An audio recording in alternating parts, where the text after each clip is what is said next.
नमस्ते दोस्तों। आज की कहानी है एक छोटी सी बकरी सफीदा की, जो अपनी समझदारी और चतुराई से एक बड़े खतरे से बच जाती है।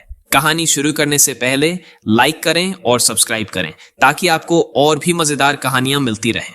एक दिन मौसम बहुत ही सुहावना था। हल्की हल्की हवा चल रही थी और आसमान में सफेद बादल तैर रहे थे।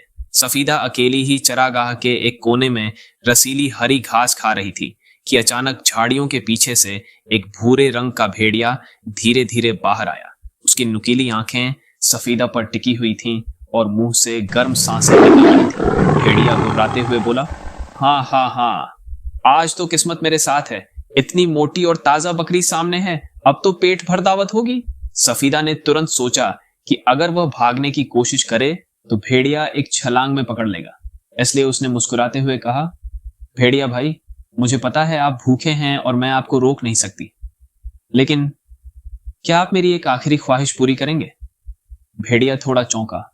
ख्वाहिश? वो क्या? सफीदा बोली, मुझे खाने से पहले मेरा आखिरी गाना सुन लो। भेड़िया हंस पड़ा। हाँ हाँ हाँ, अच्छा गाना गाओ, लेकिन याद रखना गाने के बाद तुम मेरी हो। सफीदा ने गहरी सांस ली और जितनी जोर से हो सका उतनी जोर से मिमियाने लगी। उसकी आवाज पूरी वादी में गूंज गई, पहाड़ों से टकराकर चारों तरफ फैल गई।